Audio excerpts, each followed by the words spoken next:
Just so happy. Okay, everybody. My name is Kat Martin, and I'm the new president of the Wasatch Beekeepers Association. So thank you. My name is Patera, but I go by Kat. That'll save you the trouble of pronouncing it. So this is my lovely presentation. Thank you guys for coming. If you're wondering why we're starting a little late, we have implemented a Bee Connected, which is like a social hour, and our program directors provide refreshments and snacks, and you guys are more than welcome to just visit out there or in here until the meeting officially begins. So typically that would look like 6:30 during the colder months, and more like 6:50 when we're doing inspections outside. Okay, I have two computers, so bear with me here. So we're gonna just go through our new meeting schedule, kind of just talk about that, the Bee Social, and then the board bios. We have guest speakers in the months of January, February, March, April, and October. Hopefully that we get them on all those months. We'll talk about the bees and what you should be doing as a beekeeper every meeting, and then announcements. And today we're going to be voting on some bylaw changes, and you guys can yay or nay at the end of the meeting. So some of the things we're talking about is a fee increase, kind of covering processing fees, and then the dues changing from July to November, and defining roles and titles that will be next month. Let's skip forward here. Question. Yeah. In last meeting, do I now pay now, or do I just go with that month and pay again? You're good now, yeah, because typically when you pay at the banquet or last month, then it will roll from the banquet date into the new year. In our bylaws, it says July, so if you're paid from July till the new year, you're good, July to July.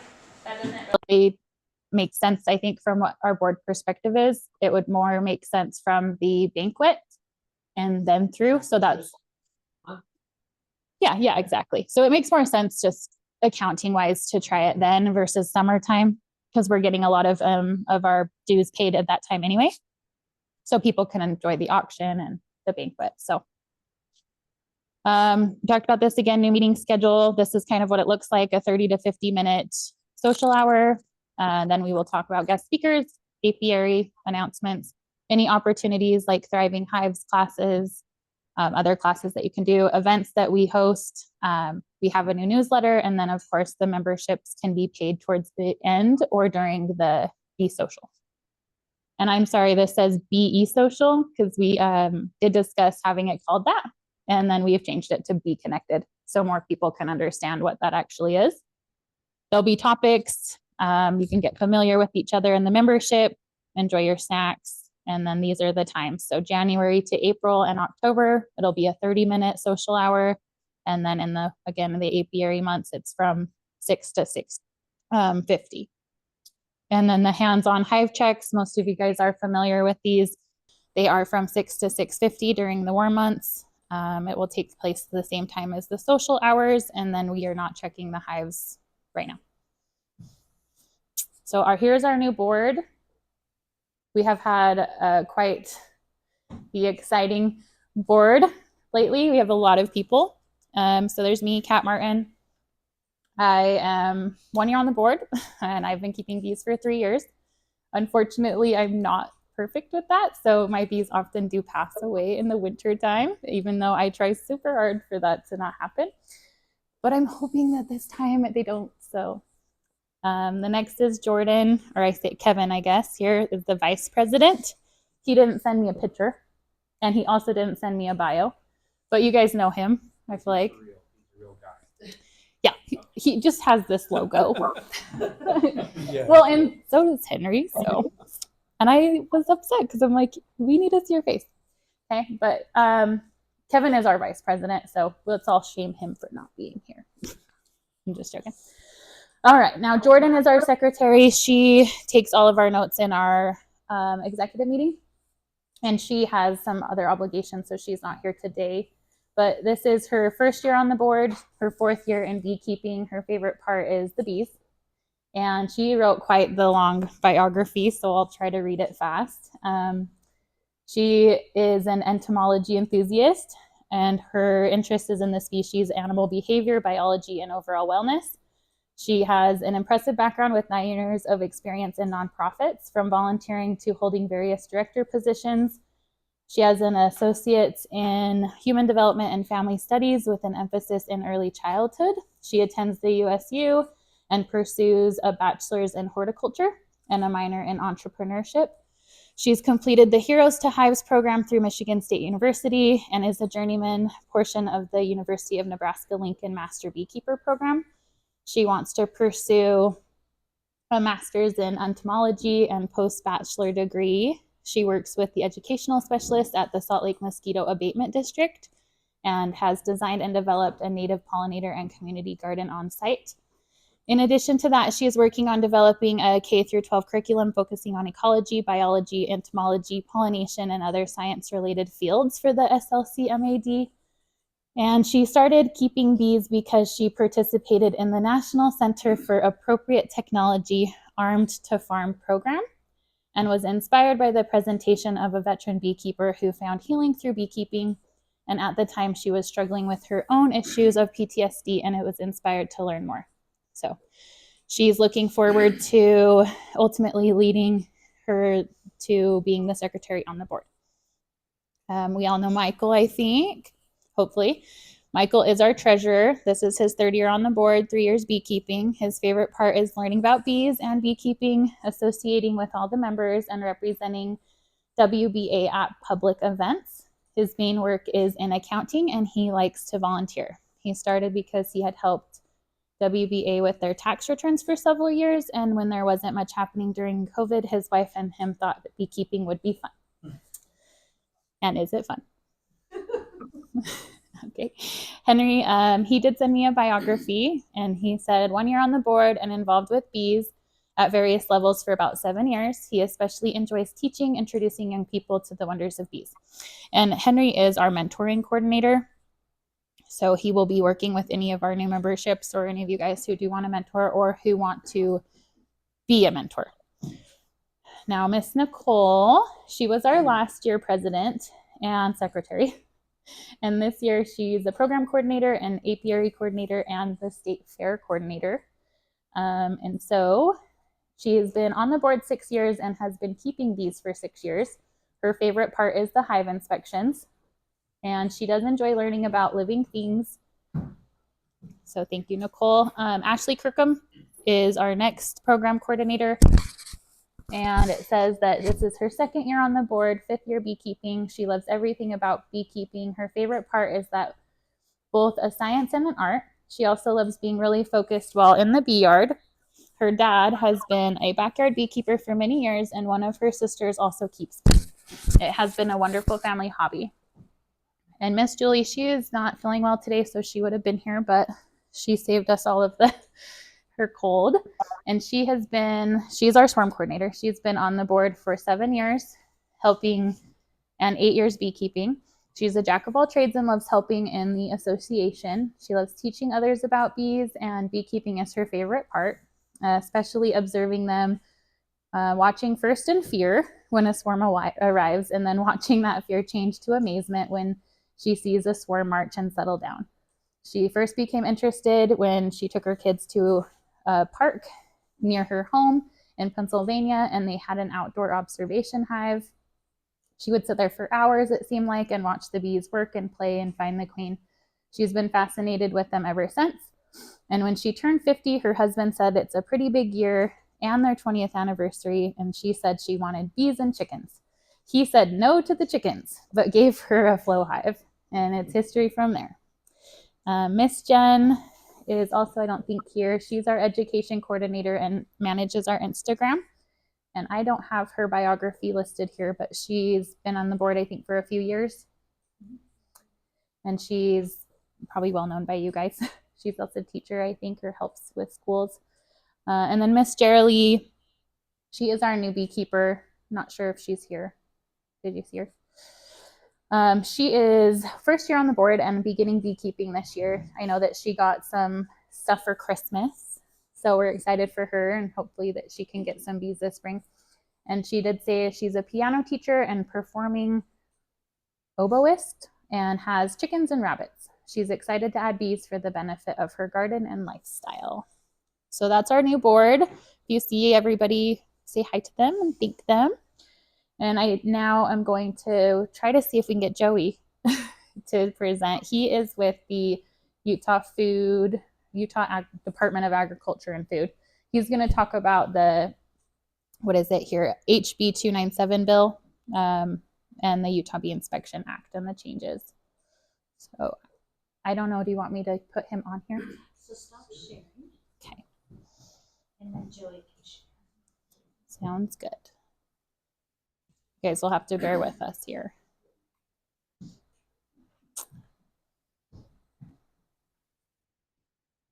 You guys see him?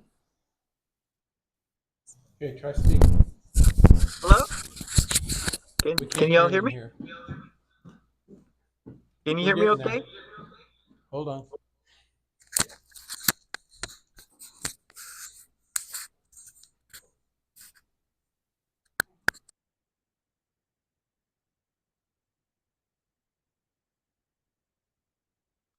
Try again, Joey. Testing, 1, 2, 3. Can you hear me?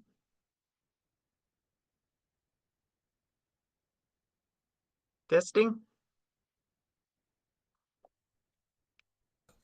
Yeah, go ahead and start sharing your slides. Okay, great. Let's see. Uh, can you see the slides and can you hear me? Yes, on both. Oh, excellent. All right, well, thank you so much. Nicole reached out to me, and Jenna, many of you may know my counterpart, Jenna Crowder, a couple, I don't know, it was a little while ago to ask to speak about this topic, HB 297, and the rules that go with that. And we said yes, and we were all ready to go. And then we were told, oh, actually, the wording of it hadn't been done, and so we can't present on it. And so then we had planned to present on something else, our inspection results. And then I got word a couple days later, no, we're okay to talk about it. So apologies for people if you were kind of expecting a different topic. And I was planning to be there, and I'm sorry that I'm not. I think January's just been the month of changing plans. But without further ado, I'm from the Utah Department of Agriculture and Food. I'm one of the state honeybee inspectors, and this presentation is on R6812 beekeeping standards. Boy, that sounds like a government presentation, doesn't it? Okay, and this R6812 is in response to House Bill 297 Bee Inspection Act amendments. Okay, and this was passed in the 2024 legislative session. If anyone wants to read the bill itself, there's a static version of it. It will stay the same, and you can go to that website and read it if you like. And this was signed by the governor in March of last year. And for those of you who maybe haven't heard about this yet, I'll just give you a little bit of background. This bill was run by a beekeeper in Iron County named Blaine Ney. Some of you maybe know Blaine. He is one of the county bee inspectors. He covers Iron and Washington County. And he basically got this bill going because he was concerned about some of the laws or I shouldn't say laws, ordinances that cities were passing in areas that he covered. In some cases, these ordinances just didn't make a lot of sense, were kind of overly restrictive, and in some cases, they were banning beekeeping altogether. And so he came up with this bill and found a legislative sponsor, and uh, basically was trying to provide beekeepers some relief and restrict the ability of cities and counties to regulate beekeeping. Well, the cities and counties, some of them had concerns, and they were opposed to the initial version of the legislation, but they got together with Blaine and others, and they kind of came up with some compromise, like a compromise bill. And so that's what basically passed, was this compromise bill, and it instructed the Utah Department of Agriculture and Food to form a working group. Okay, and the working group was comprised of department staff as determined by the Commissioner of Agriculture. So that included the division director where I work, my boss, Christopher Watson, my colleague, Jenna Crowder, and myself. And our job on this working group was to kind of facilitate the group, try to bring the perspective of the beekeepers as was communicated to us. Many of you may have taken a poll that was put out by Blaine Ney on Facebook, and we took a lot of those comments, as well as comments that were passed along to us by Beekeeping Association leadership. We tried to get feedback from all of the beekeeping clubs around the state, and also just individual beekeepers that contacted us. And we also just tried to build consensus among the group. Per the law, a majority of the county apiary inspectors were required to be there. So in order to meet like a quorum. And that included Peter Summers, who many of you I know are in Salt Lake County.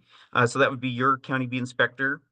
Rex Weston, we were in Morgan counties. Martin James, Kirk Medow, and Blaine Ney. And then part of the compromise was that there would be a representative from county government. And so that was Dennis Blackburn of Wayne County. And then also there would be someone there to represent municipal governments. So we had a fellow by the name of Rob Dotson from Enoch City. Okay, so what is this working group supposed to do? Okay, and what is to be regulated? So one thing I want to be clear about is these are not regulations on beekeepers by the state. It's actually quite the contrary. These are standards for governmental entities to follow when enacting local beekeeping ordinances. So in other words, we're actually putting together restrictions on cities and counties to regulate beekeeping. Okay, and the type of standards that we come up with can be followed by local governments, or they cannot. They can be basically less restrictive. They just can't be more restrictive. So this is kind of like a ceiling on the regulations that local governments can put on beekeeping. And so I think it really met the spirit of what Blaine Ney was trying to achieve, and many of the other beekeepers that collaborated on this, just trying to get rid of rules that maybe didn't make sense and were like banning beekeeping altogether. And what was to be standardized? What did the law require that we look at? So the law required that this working group look at colony densities, places that might be unsuitable for beekeeping, swarm prevention, open feeding, location and barrier requirements, and water sources. Okay, and then in order to kind of navigate all this well, I am going to have to introduce just a couple of definitions. And the reason for this is that per the law, these standards that we came up with had to be distinguished by ones that applied to urban areas and one that applied to rural areas. And it was important that that be defined so that cities that might want to adopt ordinances know what set of standards they had to abide by. So we had to, in the law, I identified what an urban county was. An urban county is one of the first or second class. So a first class county is one that has 1 million or more people. So that's like Salt Lake County. A second class one is one that has more than 175,000 people. So Utah County would be an example of that. And then an urban municipality, so basically an urban city, is either located within the bounds of an urban county. Okay, so an example of that would be a city like Alta, which is fairly small, but it's within Salt Lake County, or a big metropolis like Salt Lake City. Or, okay, this is where it gets a little complicated, or a city that's located within a county of the third class. Okay, you might be going, well, what's a county of the third class? A county of a third class has a population between 175,000 and 40,000 people. Okay, and if a city is located within that third class county and has a population of more than 10,000 people, examples being Cedar City, Logan, or Tremonton, that would be considered an urban municipality within a rural county, basically. Okay, so that's one set of rules that are going to apply to those groups. There's a different set of rules that apply to non-urban or municipalities, which means counties of the fourth, fifth, or sixth class. So a fourth class county is basically one that has 40,000 people or fewer. Or if they're in a third class county, and they have a population of more than 10,000 people. So Willard and Moab would be examples of that. So, basically Cache County, Box Elder County, Grand County, these are all third class counties. And the size of the city within those third class counties based on population determines whether they are considered an urban municipality or not. I hope that is not too confusing. I'm happy to answer questions about that. And I don't know what the best way to do that is, if people want to ask questions now or if they want to wait till the end of the presentation. I'll just say whatever's best for the facilitator of the meeting. We good on that? Okay, we don't have questions. Okay, great. Okay. Okay. I hate doing presentations like this where there's just slides with lots of text on them, but I was told I needed to put this in here. Okay, so I'm going to be showing you actual rule language, but I've been told I need to let you know that it's not final and it's subject to change. And the reason for that is because in order for a rule to become finalized, we have to have a public comment period, and that will be next month.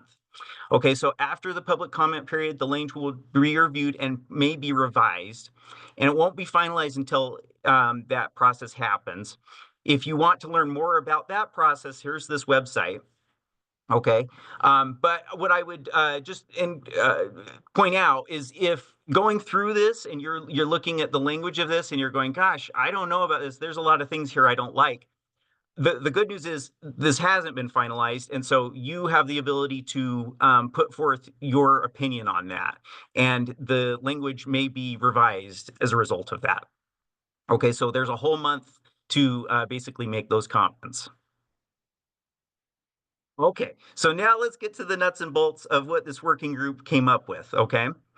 The first thing that was required to devise standards for was colony density, okay? And in the first set of rules applying to urban counties or municipalities, basically a city can or may, okay, and that's the key word here, may, they may limit the number of bee colonies on private property if, okay, and the reason why it says may is that this is, again, not the state telling cities that they have to do this. It's just saying that if you want to have an ordinance, this is the maximum amount of restrictions that you could put on beekeeping. So they may, if they allow at least 2 colonies per property up to 1/8 of an acre in size. So what does that mean? That means if that you had a 500 square foot lot, you are entitled to have at least 2 colonies of honeybees. Okay, so the tiniest of lots, still they must allow 2 colonies. And that was important because part of the driver for having this legislation was that there were beekeeping bans going on in the state, and this basically would effectively end that. So there's no property that's too small to have colonies. They have to allow at least 2. Okay, and cities must allow an additional 2 colonies for each additional 1/8 acre of property. So what that means as well is that colony limits are effectively prohibited. So for instance, if you live in Salt Lake City, the city currently limits you to 10 hives, regardless of how big your lot may be. So if you have between a 1/2 acre and 1 acre of property, they will allow for you to have 10 hives.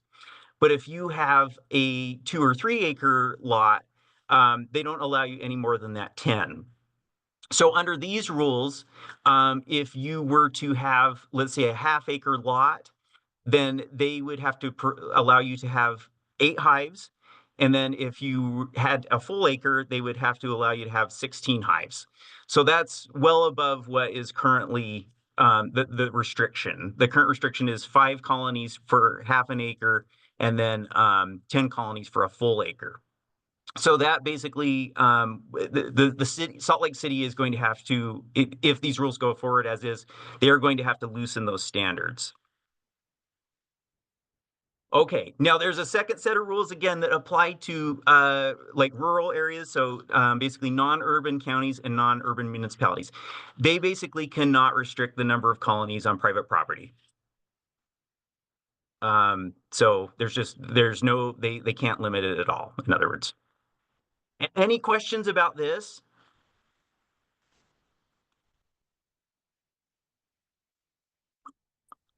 Hold on. Yeah. We've got a question here. Okay, great. When you say Salt Lake City, do you mean Salt Lake County? So, yeah, good question. So Salt Lake City has an ordinance and Salt Lake County has an ordinance. Salt Lake City, basically, they restrict colony densities. And like I said, up to half an acre, they will allow 5 colonies. And then up to 1 acre, they will allow 10 colonies. Anything above 10 colonies, they don't allow. It doesn't matter how big your lot is. Now, Salt Lake County has their own rules, and it's very, I want to put this respectfully, it's kind of poorly written, though. Okay, so what they say is that you can have 5 stacks of 3 boxes or an equivalent, or something to that effect. It might be 3 stacks of 5 boxes or equivalent. And it's very confusing and it doesn't make a whole lot of sense. That rule that is in the Salt Lake County ordinance would basically be prohibited under these standards. So both the Salt Lake City and the Salt Lake County standard are too restrictive under the standards that are put forth here. And so they are going to have to rewrite those if these rules go ahead as they're written now. Thank you. You bet. So, and that's just one thing I would note is these colony density standards that we've developed for the vast majority of ordinances that are out there, they are going to have to be written to be made more lenient because as of right now, they are too restrictive for this standard. Okay, another thing that was that we were required to look at as a working group were places unsuitable for beekeeping. And for those who took the online poll that Blaine had put together, 72% of those who responded said that they did not believe that there were any places unsuitable for beekeeping. And the working group essentially agreed with that. So these standards would prohibit a government entity from designating any location as basically unsuitable for beekeeping. So again, this would accomplish that that goal of prohibiting beekeeping bans. So there, if these rules go forward as written, there will be no more beekeeping bans in the state. Any questions about that? Hi, Joey. I have a question about endangered bee species in Utah. So when they say there are no places unsuitable for honeybees, which are non-native, Yes. did the working group consider threatened and endangered? Very good question. And yes, that is something that was on the minds of the group. But what was decided in this situation is that a city government is not the governmental entity that would be qualified to figure that out. So, for instance, South Salt Lake City, they don't employ biologists that could evaluate, a sensitive area that would be not suitable for, Apis mellifera bees, because of the effects that it might have on native bees. This does not apply to any federal or state lands, public lands. this only applies to the rules that can be set forth by local governments, which the group felt did not have the ability, knowledge to make those decisions. So this does nothing to prevent, like, say, Forest Service or the BLM or the state land managers from coming up with standards saying, like, either bees aren't allowed here or they can only be in certain quantities. Does that kind of make sense? I suppose because bees can fly, 5-mile radius from the colony or further. So they could be on public land. Yeah, no, you're absolutely right. And again, it's the thinking here was that city ordinances are enforced by like uh, like compliance officers, like zoning compliance, and zoning compliance just doesn't have the know-how to make those decisions. And again, this doesn't do anything to restrict, say like DNR or the Forest Service or BLM or any of them to put restrictions on beekeeping. But it does mean that local governments are not able to. Now, I get that some people may think, or it may be the opinion that cities maybe could employ a biologist or something like that, and so that they could maybe do the studies that would be necessary to figure that out. And if you're of that opinion, like I say, there is an opportunity to provide public comment, and so you could put that in there, and it's possible that that would be changed. The language could be changed as a result. Thanks. Okay. Any other questions on that? Okay. None. Okay, so let's go to swarm prevention. So we're required by the law to look into swarm prevention. And the vast majority of beekeepers that provided input to us, as well as just many of us as inspectors, it was our opinion that swarms were a natural bee behavior, and while they can be problematic, again, a city is just not qualified to be able to determine what would be an appropriate swarm prevention method. And so the rules that were put forth basically mean that a government entity may not restrict bee swarming behavior. Any questions about that? I'll tell you, there's some cities that basically require beekeepers to keep records on how they're preventing swarms, or they require that they cut the wings off of their queens so that they can prevent swarm prevention. And the working group just did not think that those were that those rules were merited. So that's why they put forth that basically that's not allowed anymore. Everyone likes it. All right. Open feeding, another topic that we were required to look at. Now, one thing I'll note, this was just like the native bee consideration of, there were people who felt like, well, a lot of people think open feeding is a good thing, and there's some people that think open feeding can cause problems. But the question was, does a city know how to tell good open feeding from bad open feeding? And the determination by the working group was no. A city is not going to be able to make that distinction.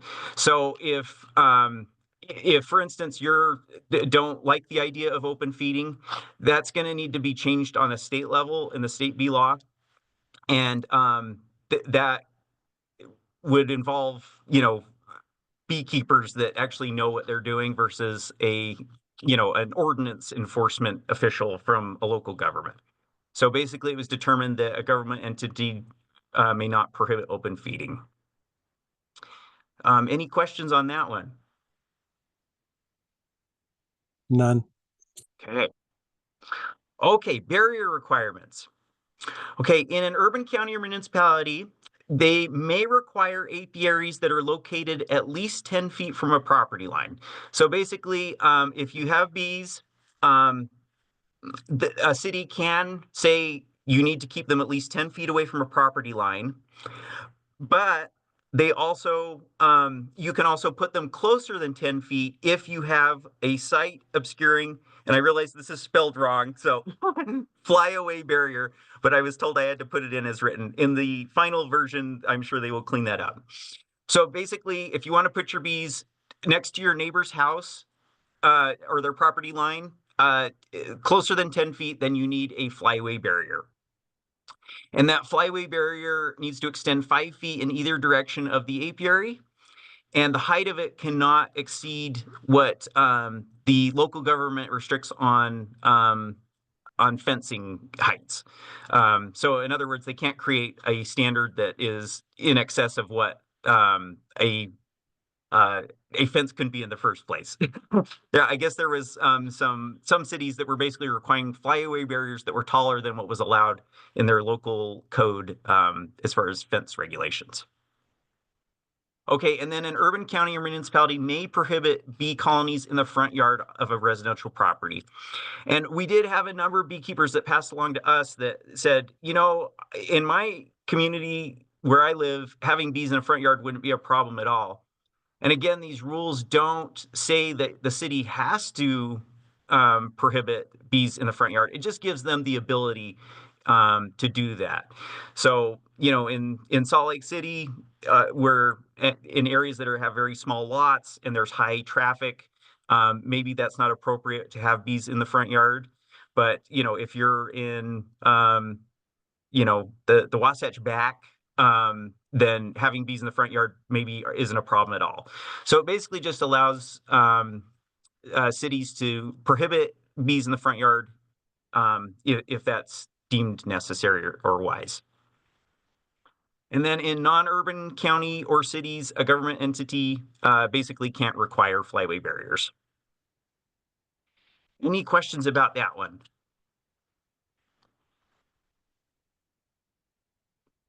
I'll just note that Nope. in the polling we got, there was basically like 20% of beekeepers supported a 5-foot barrier and 14% supported a 10-foot barrier.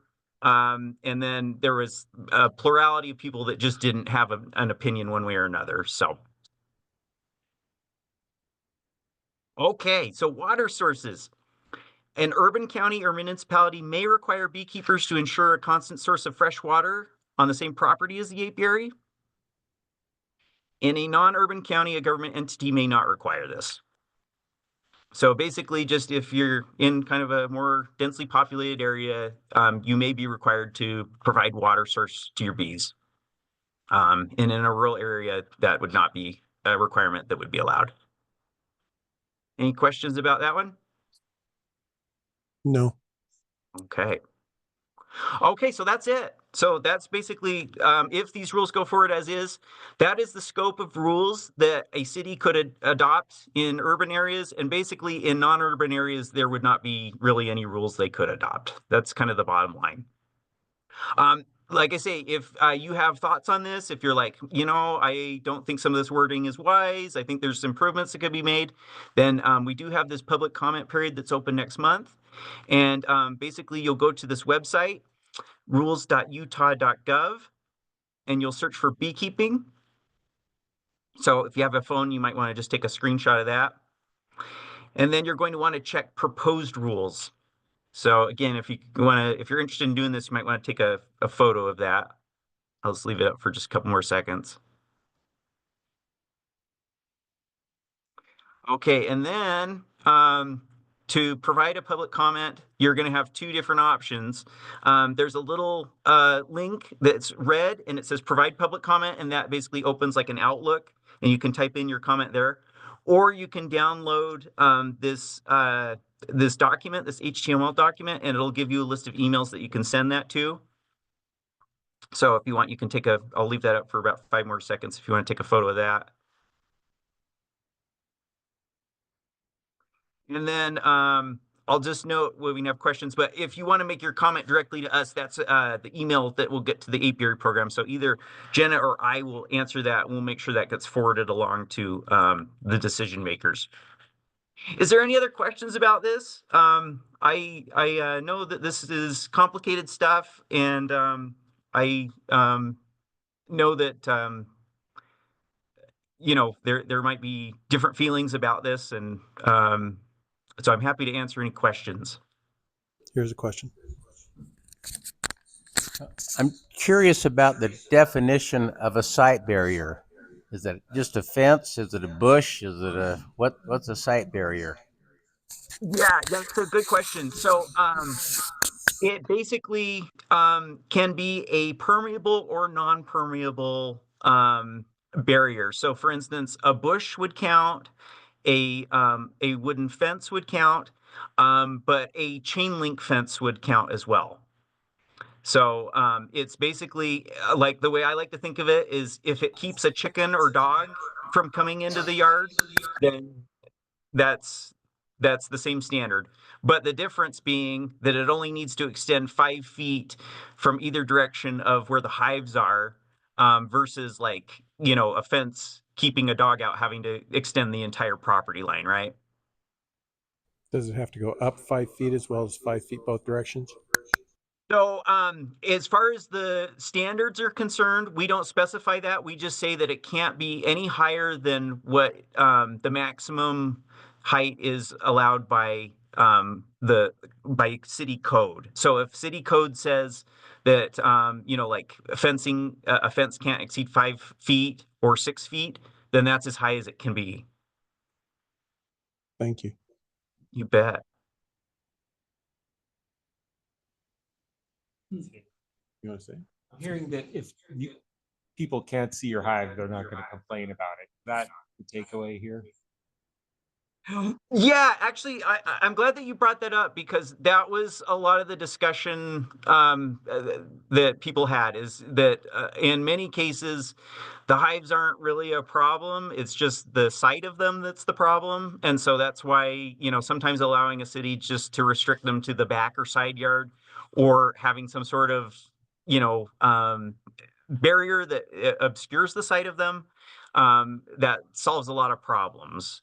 And so you're absolutely right. That was kind of the thinking among the group. Thanks. You bet.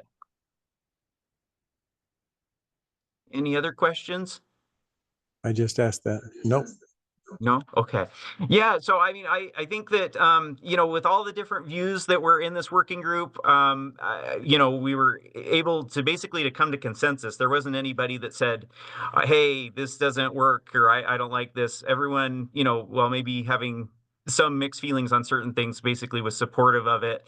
But we realized that, a small group of people does not have all the wisdom in the world. And so that's why there's this open comment. I just accidentally muted you. Unmute yourself.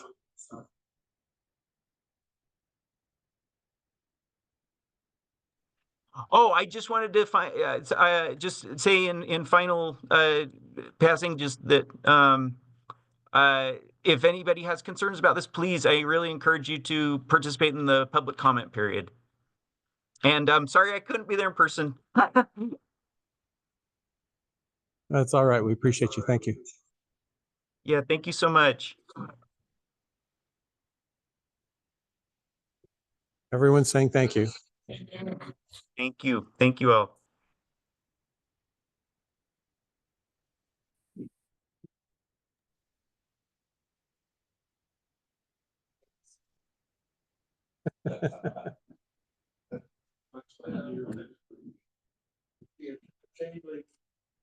We love the fact that a chain link fence counts. We thought a lot of people would be excited about that. That was helpful, but funny about fences, right? Because like I was thinking about the chain link fence. Like they just go through it. Yeah, so what Really? actually was brought They up just in go that whoop meeting, right over it. they go over I don't have it. one. I have a wood one. So Guitar is saying the same thing. am I good? You're on. Can you hear me?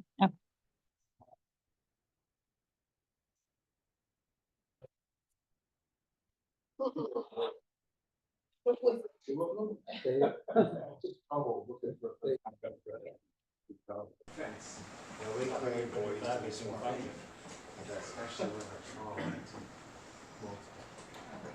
gonna go back to our presentation. Yeah. Oh, with Zoom. I thought it was shared still. Hey, let's try this. Gotcha. How is this? Is it working now? Yep. Okay, perfect. To be young and technical, savvy. Okay, so we just heard from Joey. We are doing guest speakers. Our program directors are going to be scheduling them. So Ashley and Nicole. Next month is Dr. Chris Bibbs. He is a laboratory director with the Salt Lake City Mosquito Abatement District. And he's going to talk about testing on bees that's been completed by their department and has some fun videos of the bees interacting with their cap gels. Nicole, do you have anything else to say about that?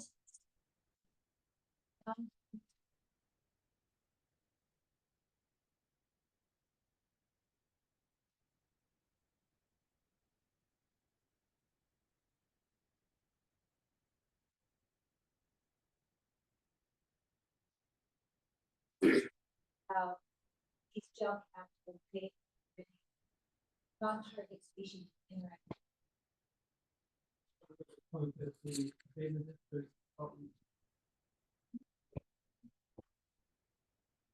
You can go to their website and say, you want to be exempt from spraying near your home. And they will avoid that. And you should get that in soon, and you have to do it every year. Yeah. So if you want to make the request, you have to do it every year. So where do you go to this website? It's Salt Lake County mosquito abatement. It's not Salt Lake City. Could you speak loud, please, so that we can hear it on the recording? Thank you. When you register with the state, does that not automatically put you on the map of places to be excluded? No. Ah. What areas do they target? I mean, how would I even know if they were spraying my? I think they tell you. They send out a 4x5 card, and they say that spraying is going to happen within a 5-mile radius, and they give you a map of the areas that could be affected depending upon wind movements. And then you're instructed to do things like cover your hive or do something. Never seen. Okay. So far, so good. I've only had one once, and I live in Sugar House. Okay. What date's the meeting? February. Oh, the last day. 28th. The fourth Thursday. That's kind of the rule. Yeah. Oh, I would have to look at the calendar. Is it the 28th? Did we decide then? Or are you, so it would be the 27th. Yeah, because the 28th is a Friday. So yeah, you bet. I think that's at the last of our presentation. I will remind you as well. Okay, so around the apiary, bear with me here. You're not really doing much, obviously, and neither are the bees. They're just staying warm. You should, like this person has like a thermometer. I don't know what it's called, but you can thermo camera. And someone provided this, and I don't know whose it is. So if it's you, thank you. It was in our email.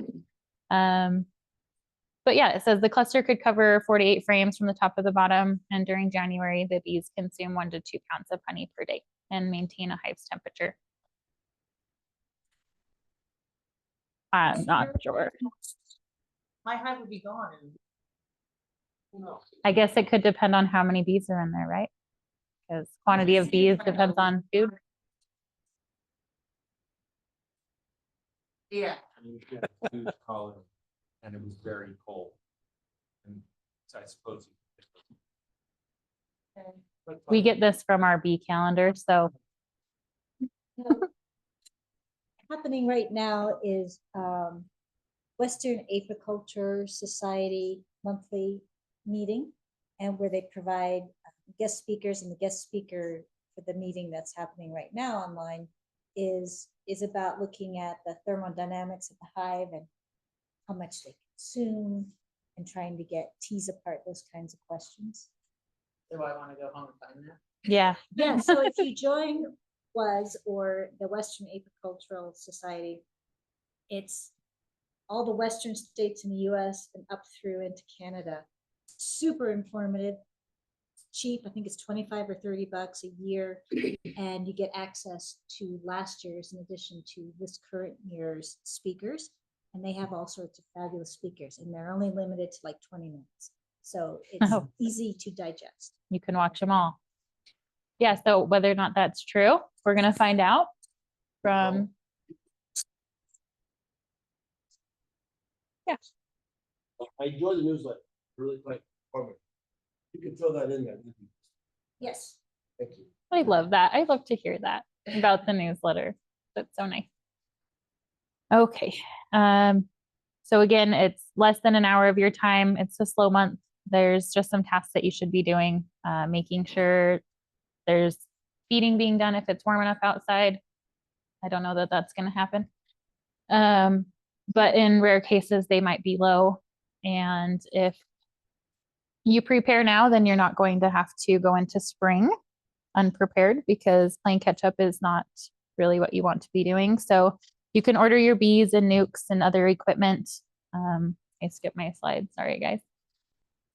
And check your entrance, kind of clear it for your dead bees, and then just spend time cleaning and repairing any of your damaged hive components. There is a nice, helpful post on our Facebook page that discusses, purchasing bees through scam avenues. So I don't know that that's going to be any of you guys, but just be mindful of who you purchase your bees from. Yeah, make sure you know them, or you know someone else who's actually met them in real life. Your left arrow key should go back. Oh, good to know. Well, there's this. I have already read it, but thank you for telling me. So yeah, announcements is next. We were talking about the newsletter. We recommend that you do join the newsletter. If you just go to our website, you'll see this nice pop-up right here. Type in your email, and we will include you in our mailing list. And that is sent as often as we need to update you. Not everybody uses social media, so we find that the emailing is a lot better. We get a lot of good response from that. Now, we're changing kind of how members pay. We talked about this in the beginning.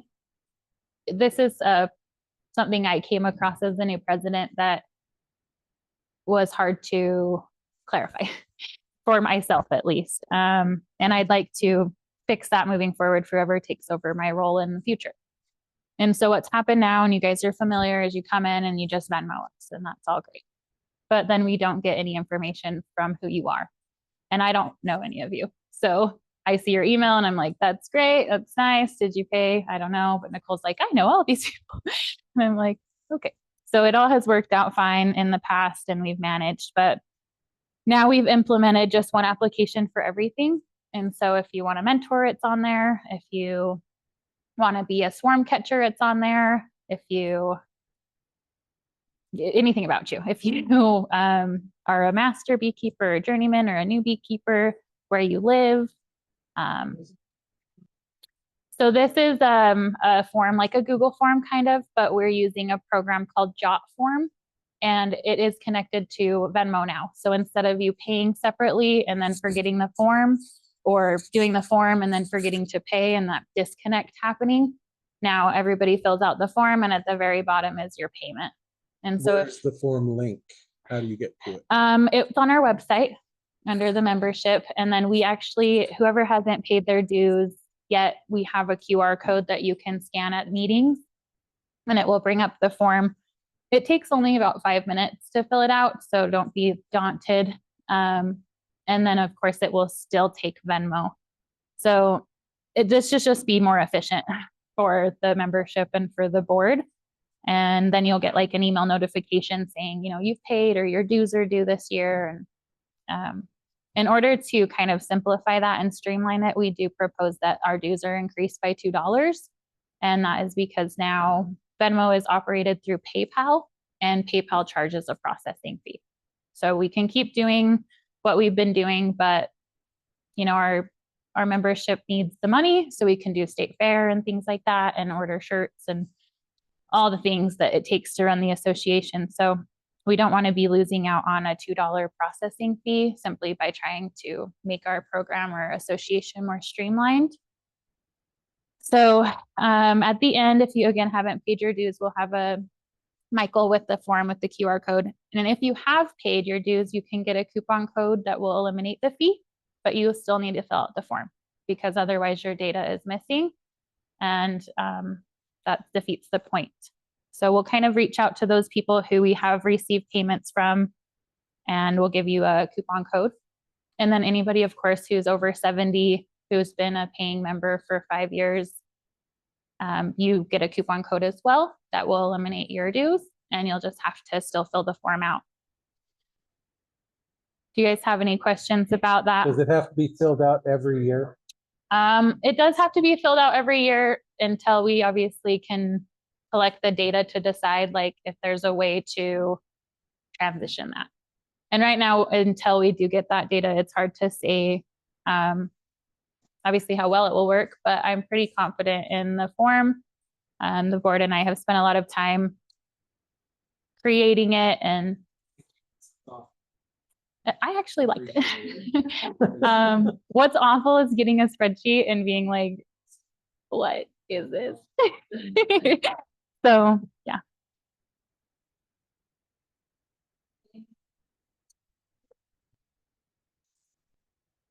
No, so you can still pay during meetings. I guess what I'm saying is, say you're a new member, right? You've never been here or you have been here. You come in and you see a QR code that's for Venmo and you just send us $20.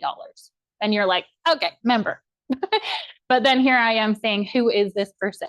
Or why is this Venmo coming in with James Doe's name on it? But you're like her mom, his mom or sister or household member, right? So, and you'll see the form. If you hit no on something, I hope my Your computer. presentation just finished. I don't know where it happened. Left arrow. Left arrow. Okay, there you go. There. You'll see it. So if for some reason, like you get to a question and you're like swarm catching and there's like 12 questions. If you don't want to be a swarm catcher, hit no, and it will hide all of those questions.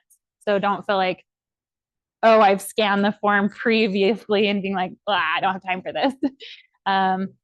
But check it out. I think you guys will really appreciate it. So that's kind of why we need to increase the dues, is to just streamline the process of becoming a member, growing the membership, and really identifying who is on that voting membership. Still a bargain. I feel like it. I've checked the bylaws for when the last fee increase was, and I have no idea. A while. So I'm hoping everybody, when we get to that, will vote. And then again, the dues date change. It was listed as July. That doesn't really make sense mentally for me or our treasurer. And the board has decided, okay, well, November 1st sounds good. So if you've paid from November 1st until now, you're good. I'm sure there's a little wiggle room from this. Sure. It will go towards something good. All your snacks that we got. But yes, thank you. We do get some people who like you are just like, here's some money. So, and we appreciate that. And then the defined roles and stuff, that's just things that we'll talk about next time. We've added different coordinators like the apiary coordinator. So far, our board has just been like doing everybody's job. And I think it should be defined like, this is your job. This is what you do. So if you have 4 committees that you're on, that's great, but at least it's defined. So Nicole, for example, is doing the hive inspections. That's not really a program director's job. That's an apiary job. So we've kind of defined what those look like, and we're still working on that. But we'll present those bylaw changes. It does say in the bylaws that the membership is required to vote on them. So if this is news to you and you're like, why are you talking about this with me? It is because you are a member and it's actually your final vote to decide on what that is, whether you you kind of care or you don't. So now I guess if you guys have any questions, I'm happy to answer them. And you're good. You have what we're going to vote on. Yeah. This So one? that's the first 2 points Yep. are what we're voting on. Yep, exactly. So if we don't have any questions or comments, then I have to read my paper here. It's been proposed that we do increase our dues. And would anyone like to make a motion? Okay, and a second. Okay. So then I say all in favor. Is that the next thing? Okay. All opposed? Okay, well, it's been decided. Motion passed. The motion passes. Thank you. Now we do a second one, the second call to vote. Yeah, so read what it is we're voting on, and then we call for the motion. Okay, so it's been proposed that we vote to change the due date on the bylaws from July 31st for dues calendar to November 1st. I have a question on this. Yes, For those who just paid in November, was that supposedly going to expire in July? Or was that going till November? that's why I'm proposing to change it, because it's very confusing. So maybe Nicole has a way of explaining it that makes sense, but to me, that does not make sense. I have no idea. So yeah, I don't know. So So we're gonna paid say in- you're grandfathered Regardless, into if you paid in November, you're okay. till You November just need again. your data so that when swarms happen or there's a disease outbreak or something's going on, we can contact you guys. We don't do anything else with your personal data. Yeah, and I think somewhere along the line, like for grants and stuff, it's important to know those types of numbers. My class. Yes.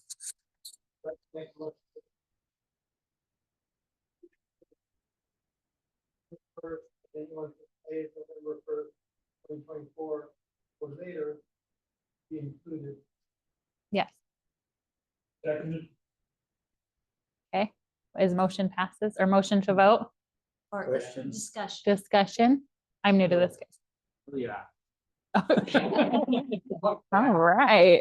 I never knew people would be so excited about paying more money. Okay. So we're calling for a vote. All in favor? Aye. All opposed? Okay. So I say Motion carries. motion passes. Thank you. What would I do without you guys? Okay. And so that should be all the votes that we're having this month. Thank you so much for participating. And now any questions or discussions about the meeting, next meeting? Michael? Changes, to clarify everything, we're gonna bring those to the full membership with an explanation and a possible vote. too. Yeah, I don't know. Do we email it first? Like, We should email them. Yeah. A lot easier. Read it. so we do have a membership list from being passed down. So we'll use that, and then any new people that get on there to use as the email that we send the bylaws out. I'd say maybe expect it after the 1st of February, and that will give you a month or so to vote before the 27th. And then on the 27th, we will vote on what was emailed to you. The 1st of February is only a week. That's okay. We as a board, I think we'll discuss it at our board meeting. I'm hoping. They're quite long. I don't think not yet. What was that question? No, you've got some ideas. Let me know. Do we wanna do this budgets again? Absolutely. That is in your membership form. What workshops would you be interested in? So please select which ones. There's some listed like lip gloss, candles, sponges, Yeah. swarm trash.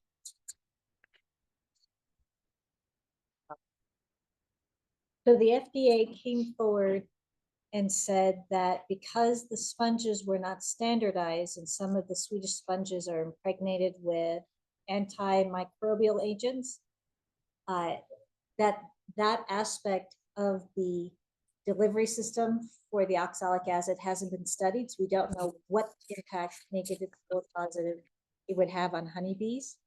So therefore, the state of Utah has said that is not a recognized way of controlling varroa mites. You can still use the dribble, you can still got your use mess. the sublimation or the vaporization of oxalic acid. So I don't know if we can technically have another workshop without possibly getting in trouble as an organization. Is it possible to find sponges that does not have the enzyme? Very easy. All you have to do is search for organic or non-antimicrobial, and Could there be a black market for sponges? there. Yes. So if you wanted to do something where we're creating sponges and helping people who are hesitant to work with an acid on their own, because oxalic acid will burn your hands and will destroy your eyes if you're not careful, but it's super easy to figure out what to do. Well, I can't think we as a have the board- workshop with organic sponges? You know what? I'd have to talk to Joey and Jenna about what would be the most diplomatic way to do that. It could be a chain link fence.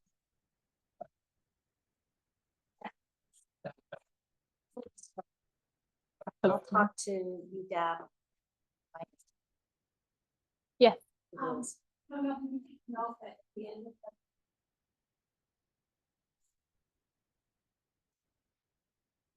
I'm supposed to mention that actually, and I've not.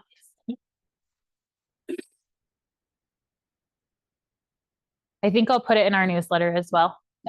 Nicole, that's my bad. She emailed me that. Okay. Look, she's got it on there.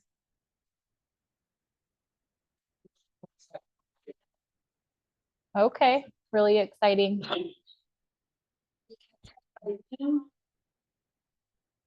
But no. What does this mean? Willie? UBA, February 21st and 22nd.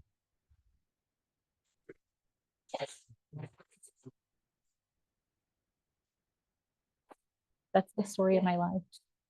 I think it costs $5. Yeah. You want to be there. Well, last year was. It's a $2 lunch that costs $5. Good or bad? Yeah, that's what I'm wondering.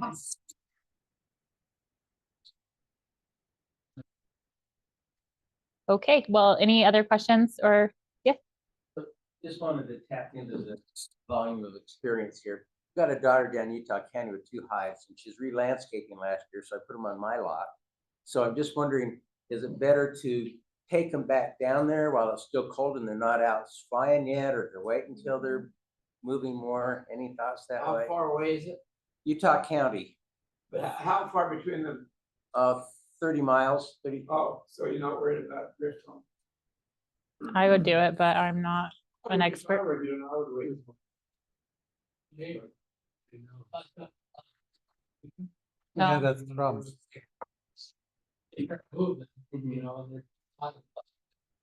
You'd have to keep the whole hive together so that they wouldn't, it wouldn't. Yeah. That's a good question.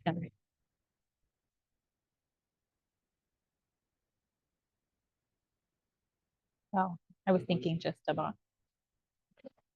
Okay, well, I think we're all good. I don't know if there's any more treats or refreshments out there, but free for all.